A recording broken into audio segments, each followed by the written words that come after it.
Welcome to The Explainer. So, you're gearing up for the IELTS speaking test and maybe feeling a little bit of that pressure. Don't worry, you are in exactly the right place. Think of me as your personal tutor for today.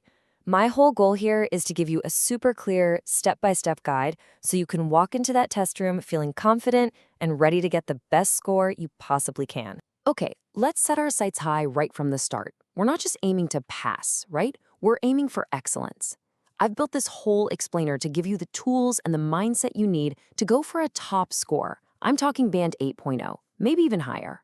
And I really want you to hear this. With the right prep, a score like that is totally within your reach. All right, here's our game plan. First, we're going to deconstruct the test. Then, we'll dive into mastering part 1, conquering part 2, and excelling in part 3. After that, we'll talk about your secret weapon, and finally, how to handle any surprises on test day.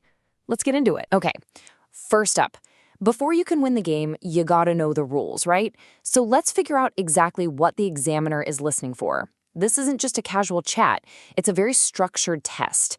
Understanding what they're looking for is absolutely the first step to getting a great score. Now, this slide is super important. I need you to really get this. Your score is broken down into 4 equal parts, 25% for each. You've got fluency and coherence, that's how smoothly and logically you speak, lexical resource, basically your vocabulary, grammatical range and accuracy, how well you use grammar, and then, the one that so many people forget, pronunciation. That's right, it's a full 25% of your mark. It's just as important as your vocabulary or grammar, so we can't ignore it. So the test itself is kind of like a little 3-part journey. Part 1 is the warm-up, just to chat about everyday stuff. Part 2 is your moment in the spotlight, the monologue. And part 3 is where you get into a deeper discussion, which usually connects back to your monologue topic. Each part has a different feel, and you need to do well in all 3 to get that top score. Okay, let's jump into part 1. This is your warm-up, the icebreaker. The questions will be about familiar topics, like your job, where you study, or your hobbies. The big goal here is to make a fantastic first impression.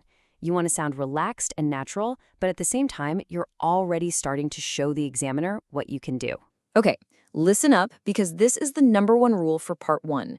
You have to expand your answers.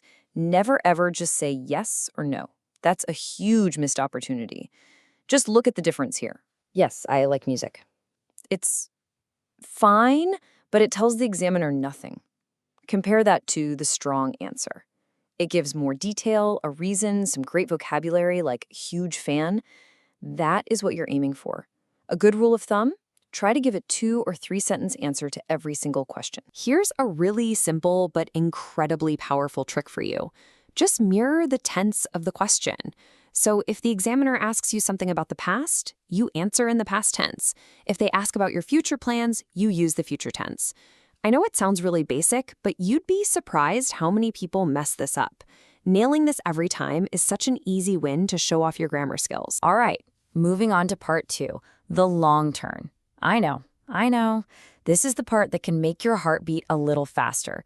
But trust me, I'm going to give you a super simple strategy to take control so you can turn this from something scary into a chance to really impress the examiner. So this is what you'll get, a task card.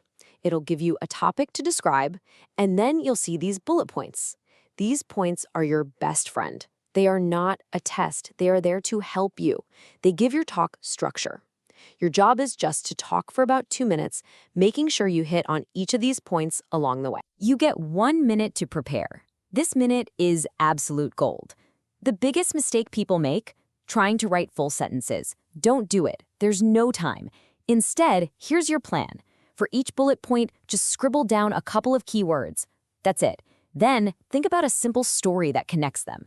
Try to add one little detail or example for each point. And have an opener ready. Something simple like, okay, so I'm going to tell you about... This little plan is your roadmap. It stops you from panicking and makes sure you have plenty to say. All right, let's head into the final section, part 3. The tone changes here. The questions get more abstract, more like a real discussion. They'll almost always be related to the topic from part 2. This is your chance to show the examiner you can handle complex ideas, give your opinion, and really justify it. So let's say your part 2 talk was about a shop. Part 3 might then ask you questions about consumerism or local businesses. or if you talked about a skilled person, it might lead to a broader question about jobs and society, something like this. The goal for the examiner is to see how you think on your feet and develop an argument. Okay, here is a fantastic tip to score big points in Part 3. You don't have to just strongly agree or disagree. In fact, it's often better if you don't. Using phrases like these on the screen, to a certain extent, yes, or, well, I think it depends, shows so much more skill. It tells the examiner that you can see both sides of an issue. It shows complexity and nuance in your thinking, and that's exactly what they're looking for at the higher band levels. Okay, let's talk about what I genuinely believe is your secret weapon: pronunciation. Remember that pie chart? It's a whopping 25% of your final grade. And let's be super clear about something. This is not about getting rid of your accent. Your accent is fine. It's about clarity. Can the examiner understand you easily? That's the only thing that matters. So how do you improve clarity? One of the best ways is something called chunking. Think about it. Native speakers don't talk like this, one word at a time. They group words together into meaningful phrases with little pauses in between. Just look at the example here. Over the years, I've interviewed hundreds of candidates. See? Practicing this makes you sound so much more fluent. Plus, it gives you a moment to breathe and think about what you're going to say next.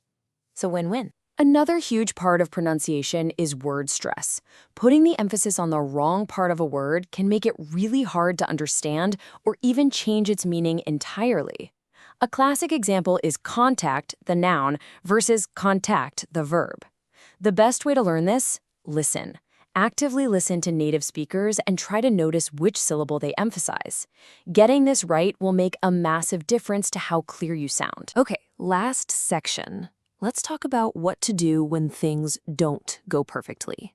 Because look, even with all the preparation in the world, you might blink on a word or not understand a question. It happens. The most important thing is to stay cool and have a plan. I want you to burn these phrases into your brain. Seriously, it is 100% okay to ask for help. If you didn't hear, just say, "I'm sorry, could you repeat the question?" If you don't get the meaning, ask. If you make a little mistake, no big deal, just say, "Sorry, I meant to say," and correct yourself. And needing a second to think? That's fine too. Saying, "That's an interesting question," buys you precious time. Using these doesn't make you look weak. It makes you look like a confident, strategic speaker who's in control. So there you have it. That's the roadmap. You now have the toolkit to go out and get that Band 8.0 score, or even better. You know the test inside and out, what they're looking for, and you've got strategies for every single part. The only thing left is to put it into action. So, my question to you is, what's the first thing you're going to practice tonight? Your journey to a great score starts right now. You can do this.